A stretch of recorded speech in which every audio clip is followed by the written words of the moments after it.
So today, we are honored to have with us Whitney Goble and Thea Aldridge. And so this is perfect. Whitney is here with Workforce Network. And then we also have Workforce Solutions. And I get them confused all day long. So they're not the same. And I'm going to get them to explain the difference because they do a great job helping our folks that need to get some job training and be able to learn self-sufficiency. Whitney is a graduate of Marble Falls High School, and she was a CASA supervisor when I met her. And then she's now left to go work with Workforce Network. And Ms. Thea comes to us by way of Houston, California, Austin, and now Marble Falls. And she finally got it right. So she's in here with us, and I'll let them tell you guys more about each other and their organization. So you may want there's somebody on Zoom. Hello. And this is our hearing impaired section. So. Okay. Well, thank you, Becky, for the invite, and to all of you. I was just discussing with Eddie and the group over here at the table. Back? Yeah, or forward? Back? Okay, here we go. The last time I had the privilege of presenting to this club was probably 2006. I was the executive director of the Boys and Girls Club here in Marble Falls at that time, and Gil was on the board, I believe, at that time. And of course, I met Sarah, Alan's wife. She started programs within the Boys and Girls Club. So a lot of history in this room that's fun for me personally. So very happy to be here. I am a graduate Marble Falls, 1999, and have been in nonprofit services pretty much ever since. Just joined Workforce Network. We are a 501c3 nonprofit here in town. And I want to tell you a little bit about the history of Workforce Network, and then I'll let Thea kind of talk about how we collaborate between our two organizations. Back in 2015, I think the timeline might be a little bit different. When Baylor Scott & White first announced that they'd be building a new hospital, our founder, Gail Davalos, saw an opportunity. I don't know if any of you know Gail, but she's been a powerhouse here in the Highland Lakes community for a while. Her background was in healthcare, sales, and marketing. And she also was caring for her mother at the time, Mickey West, who was suffering from Alzheimer's. And she saw that, this new hospital would bring about 500 plus jobs to the Highland Lakes region. The only problem is that there are certain rigorous qualifications for those jobs that our current workforce was not ready to meet. And so Gail would call herself not a do-gooder, but a problem solver. And so she got busy. She connected with the EDC at the time. I'm not sure if Christian was the director at that time, but she combed through the budget and found $20,000 that was earmarked for workforce readiness that wasn't yet being used. And so she sat down with Christian and said, we need to train healthcare professionals so that those jobs stay here in our local economy. They don't go to Austin or San Antonio. And so that was the beginning of Workforce Network. It was just Gail and Faye Kreider, who is a fellow Rotarian from the Noon Club. And they were just the duo, the dynamic duo that really worked on this initiative to provide education and skilled trade training pathways in the Highland Lakes, so that folks who needed those skills didn't have to go to Austin, Killeen, San Antonio for those certifications. So it was 20 people, 30 people, 40 people at a time, just them trying to get small community grants. And then in about 2017, 2018, I think, Workforce Solutions Rural Capital Area approached Gail and Faye and said, we have an opportunity for this large scale grant. They're looking for innovative programs that are bolstering rural economies. And so they landed the Reinvest grant to the tune of about $12 million, not workforce specifically, but Workforce Solutions Rural Capital Area. And they divvied that up among their providers in their 9 counties around the Austin area. And so we were our collaboration was one of 13 programs nationally that was awarded that innovative grant. And so we've been able to grow by leaps and bounds since 2018, 2019, whereas we put 40, 50 people through skilled trades training programs. Then we have since, in the last few years, put 690 local individuals through skilled trades training programs and placed them in employment.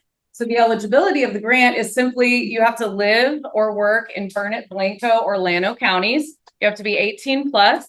If you are of age, having registered for the selective service, and then I think that's it. The eligibility is really very easy, to get into the program. At the very beginning of the healthcare initiative that Gail started, she realized, this is a great opportunity. Let's get these folks trained and place them in this hospital and really bolster our rural economy. And 3 of the 25 students actually made it to the end. And so one of the mottos that we have in my personal family and also at Workforce is we win or we learn. We all know the importance of that. And so what's been really neat about Workforce Network is because we partner with Workforce Solutions, Rural Capital Area, we've been able to kind of back up and look at the actual needs of our employer partners here and of our workforce. What do these folks need? We learned a really big lesson that nursing is extremely competitive, and it takes a lot of readiness and preparation for those individuals to actually have a successful nursing application. And so we backed up and we started with testing support, tutoring support, remediation. And so that's part of our program now. We do healthcare, electric, HVAC, welding, plumbing, and then construction core. One of the things we noticed is, we have all these guys who are really, and ladies who are really passionate, who really want to do this work, who want a good job, but can't read a tape measure, can't do the math, haven't been out of school for a while, so they're not used to the rigor that it requires to go through some of these programs. And so we've also been able to kind of create wraparound services for these folks as well to make sure that they have the support that they need to actually be able to work. My background in child welfare, is how I met Becky through CASA and the Boys and Girls Clubs.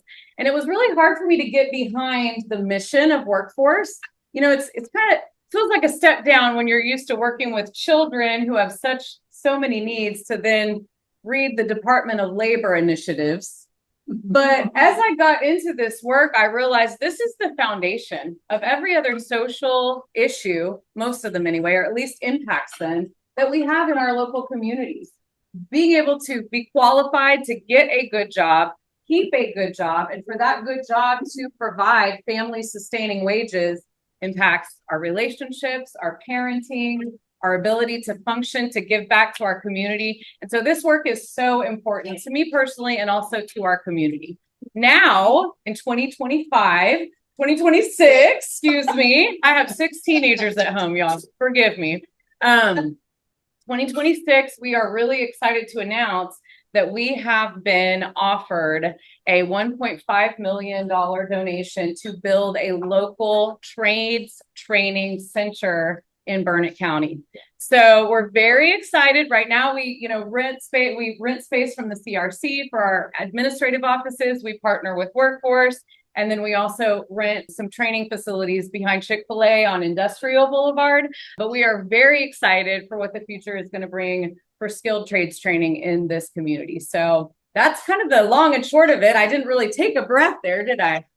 But the reason I wanted to bring Thea is, because Workforce is what we both do, there's some confusion on how our agencies work together. And so I wanted her to talk about what specifically the career centers in our communities offer and how we work together to meet the needs, because we're kind of a unique hybrid here. And then we'll open it up for some questions. Hi, everyone. Yeah, absolutely. Sure. Thea, you'll stand more that way. Yeah. All right. So I'm a business liaison with Workforce Solutions. I cover a little of Blanco County, all of Llano, and all of Burnett County. And my background is education. And so you see, I buy flyers, I buy passes. That's just what I do. But this really gives you an overview of what we do for the actual businesses themselves. We offer labor market insights. So we help them understand their community and, why things may be or why things may not be the way that they think it should be. We do talent pipeline development, K-12 engagement, talent access, employee upskilling, which is a part of what Workforce Network does for us, and then layoff prevention and placement. And so these are the services that we offer to the actual businesses themselves. I have another worksheet that I didn't necessarily pass out because I don't think any of you are job seekers, right? But we also have services for the job seeker. So Workforce Solutions, the actual office, is run by TWC, right? All of our orders come from them. And then we are assigned to bridge the gap between the seekers and the businesses, okay? And so as job seekers, like you mentioned, we have education, skills and training, childcare, tuition assistance, computer and internet access. So at all of our, well, I'll say 90% of our offices have a computer lab that people can come in, they can use, they can print, they can do the things that they could not necessarily do at home. Some, unemployed individuals may not have access to internet, things like that. So we provide that. How-to workshops, there are workshops on how to do your resume, how to interview, things like that. Job search support, veteran services.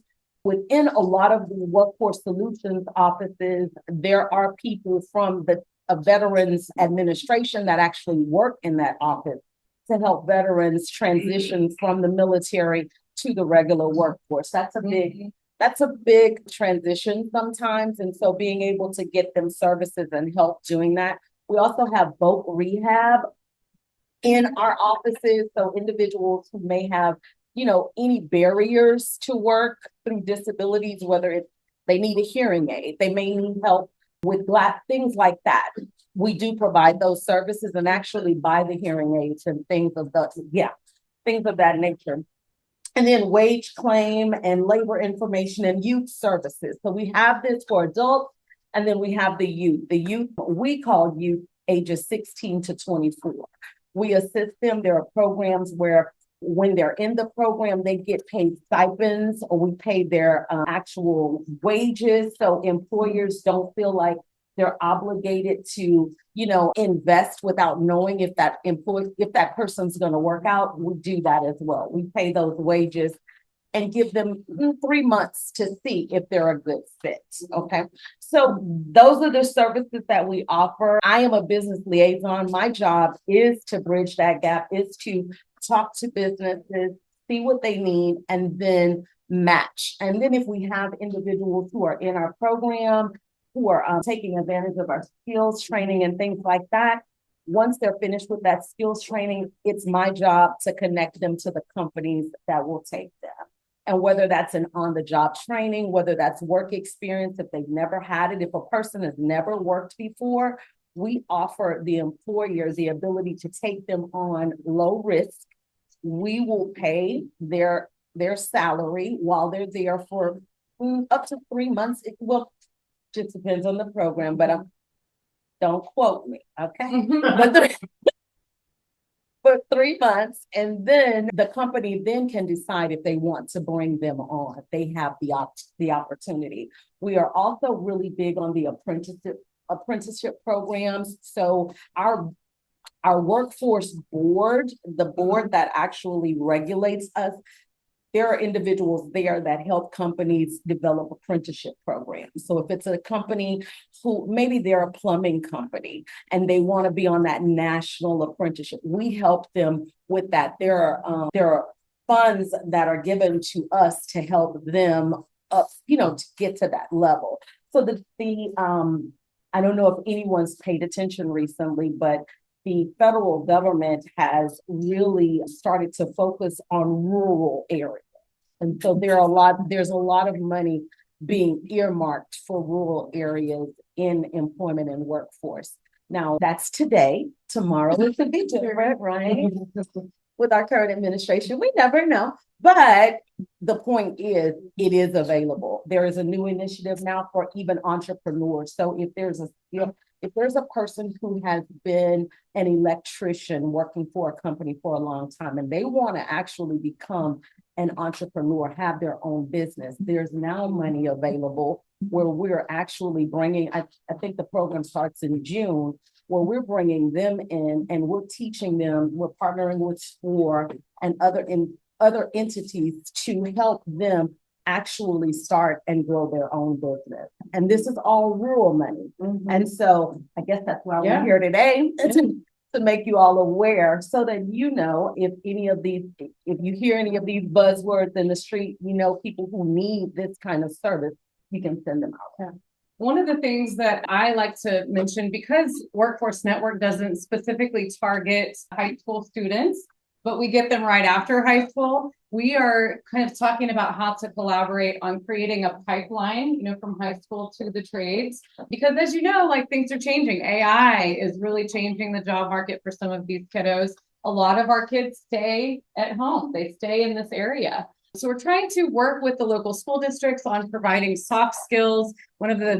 Some of the feedback that we receive from our employer partners is, okay, these guys are trained, but they don't know how to show up on time. They don't know how to dress. They don't know how to receive criticism and feedback, et cetera. And so working on soft skills to prepare the future workforce is something that we're looking to do, you know, in the near future also. So thank you, Thea. Does anyone have questions? Yes. We love your questions. Yes, sir. I believe there are a lot of people out there who are either unemployed or underemployed, or in need of a transition, who don't have access to information. They don't read the newspaper. They don't listen to a local radio. If it's not on TikTok, they don't know about it. So how do you dig them out of where they are, because they're not going to just wake up one day to get on the internet and find them. Yeah, absolutely. So the career centers, we have one in Llano and one in each county. So there's an office in Llano, there's an office in Burnett, and those career centers kind of offer a hub of information. And so we're really trying to, you know, get to the schools, get to groups like you to educate on what's available in the community. And then my job with Workforce Network as the communications director is to kind of elevate that educational presence. So you'll see a lot more of us, because you're right. The history is we've been doing the work, not telling everyone about the work that we're doing. And so usually with nonprofits, that's the luxury is the marketing and communications piece. So that is one way that we, you know, offer that information. And then I think in the past, there's been a little bit of a fracture between our collaboration. So you'll be seeing a lot more of us, you know, working together, speaking together to kind of really educate holistically all of the communities that we serve. Yes, and one of the other things that for this community that they did was send me. So previously they had not had anyone locally, that was full time, let's say that, because they had people, you know, running in and running out, but not anyone full time. And so as a condition of my employment, I had to move out here. Yeah, you got to move out here. No, because I had to at the time, right? Because at the time it was I had to in my mind. You know, I was like, wait a minute, I gotta move. But then when I came out here, I would drive out here. I lived at the time in Hutto. So I would come out here and just drive. And I'm a water baby. And so the lake, I was like, okay, well, I can do this. Yes. I love this. And then I had never been rural or small town before. I'm from Houston originally. So, I've grown up in just big environments. But you get lost in big environments. And one of the things that I realized was that there wasn't the level of work that I like to do. I really couldn't do necessarily in big cities. And so I have absolutely loved being here, because you get to, I feel like I'm probably about to date myself, but do y'all remember that show Cheers? Where when you walk in, everybody knows your name? And so that, because in Houston, I didn't know anything like that. Yeah. But here, everywhere I go, if I've gone more than once or twice, everyone knows my name, and I'm learning everyone else. And so I think that is the disconnect. But to answer your question, I did want to bring up one other thing. One of the things that we're really doing now is getting into the community. So I went to the PEC Community Day. We had a table. So really, that's the goal, is to get out into the community. Anything that's community driven, we're going to try to be there so that people can know. But everything is for purpose. One of the real reasons why don't necessarily know about us up front, it's because technically we're supposed to be a last line of defense. Okay, so you're supposed to try to get things done other places before you get to us. So that's one of the reasons. But now we're seeing that in our communities as we serve, that isn't necessarily the best way to be. And so we're making those changes. Another partnership is with the Community Resource Center. There's, where the food bank is here in town. That's where our executive offices are. And so kind of partnering with current community services so that it's, kind of a one-stop shop for information. Are y'all delivering to from CRC? Yeah, we have 2 case managers that office there. So felons, are they just qualified from your services? No. No. We even have a program where if companies want to take on our justice involved individuals, we have a program where we pay, there's like a insurance program so that they can take that Low on, risk, right, and it'd be low risk. If y'all show up, we can hear it yourselves. Invite us. We're ready. I'm not part of it. Okay. I was here my Yeah. unfortunately, had to go to court this Yeah. morning. And the other people are CPS. You're talking about all of our moms. Absolutely, our yeah. dads, Yeah. Getting in front of those, because they, Well, that's I don't know. the Yes. channels. Right.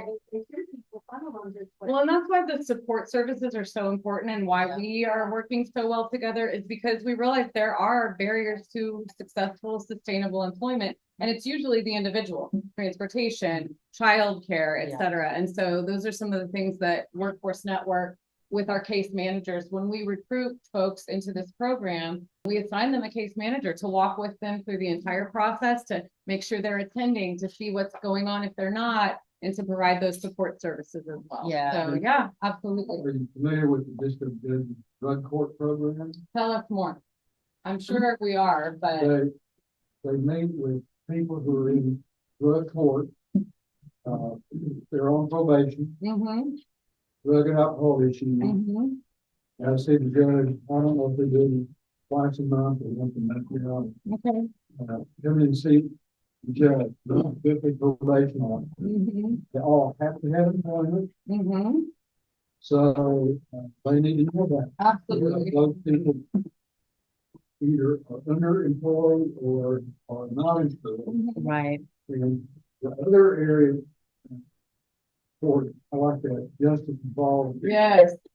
Is the enemy sanctions facility. They actively place people. In Yeah, cells. we work pretty closely with them. But they need to know everything. Absolutely, absolutely. And one of the things that Thea offers in her role is knowing which employers are able to employ second chance workers. Yeah. And so, Gibraltar, for example, they have a lot of, second chance employment opportunities there. And so that's something, kind of the insider information in the workforce that we're able to provide as well. So thank you. We'll definitely get on the docket, if you will. Any other questions?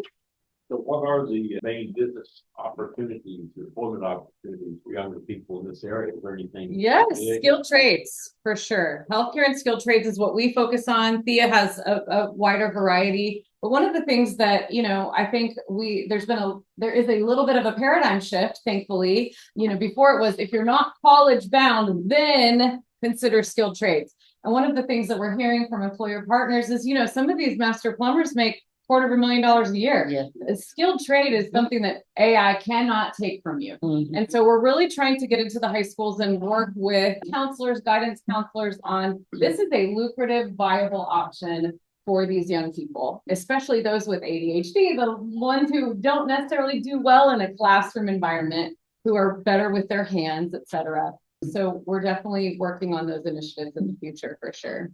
And as far as this area, current like workforce needs, really it's more of what I've seen from the employers is it's more of the entry level, the lower, I won't say lower, but the entry level. So, the jobs that are typically higher, management, those people get it and they stay. But what's happening is that most of like cashiers, bank people, Mhm. you know, just the receptionist, the admin, those are the roles that are hard to keep individuals in here. So just mainly the very entry level. And then on the healthcare side, more of the highly skilled. So it's very difficult in rural areas to find some of the highly skilled things like a X-ray tech. Believe it or not, you think, well, that's not really hot. Yes, it is. And in this area, it may be harder for them to fill that niche job than it would be in other areas. So if you're asking about our county, both Burnett and Llano, that's pretty much it. And thankfully, we have some pretty strong educational partnerships with Mhm. Texas Tech Online and TPC here in Marble Falls. Dr. Clunas, Mhm. yes, is the new chancellor there and is very involved in the community and making sure that there are educational pathways as well. And so she is rolling out a full-blown nursing program in the fall. And so, it's really important to remember, like with a lot of these individuals, transportation is a barrier. You're usually an adult learner. You're already working, you already have a family, and then to commute for clinicals to Killeen or Austin or San Antonio is just not doable. So, yes, sir. Something that people are out of hospital, jobs we're talking about. Well, it just 18 to depends. 22. No, No? not in this area. Okay. So for entry level jobs like that, we're talking 13, which is one of the.